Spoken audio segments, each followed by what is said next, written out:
Bangladesh premier league cricket বিপিএলে রংপুর রাইডার্সের জয়রথ কেউ থামাতে পারছে না। গ্লোবাল টি-20 লিগের চ্যাম্পিয়ন রংপুর এবার ঢাকা ক্যাপিটালসকে হারিয়েছে। ঢাকা ক্যাপিটালসকে তারা এই মৌসুমে দ্বিতীয়বার হারিয়েছে এবং তাদের এটা পঞ্চম জয়। আজ ম্যাচের প্রথমে ঢাকা ব্যাট করতে নামলে শাকিব খানের দল 16.3 ওভারে 111 রানে অল আউট হয়, যেখানে সর্বোচ্চ তানজিদ হাসান তামিম তিনি 16 বলে 20 রান করে এবং আর কেউ ভালো না করতে পারলে এবং জেসন রয় তিনি 18 রান করে, যিনি দ্বিতীয় সর্বোচ্চ, এবং নাহিদ রানার 4 ওভারে 21 রান করছে 3 উইকেটের মাধ্যমে 111 রানে অল আউট হয় ঢাকা ক্যাপিটালস এবং রংপুর রাইডার্স সহজভাবে ম্যাচটি জিতে পেলে অ্যালেক্স হেলসের 27 বলে 44 রানের উপর ভিত্তি করে মূলত ম্যাচটি শেষ করে রংপুর রাইডার্স 3 উইকেট হারিয়ে 13.2 বলে তারা 113 রান সংগ্রহ করে ম্যাচটি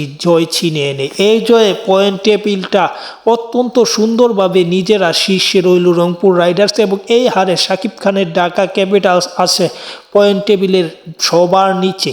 যাই হোক, খেলার আপডেট পেতে চ্যানেল সাবস্ক্রাইব করুন।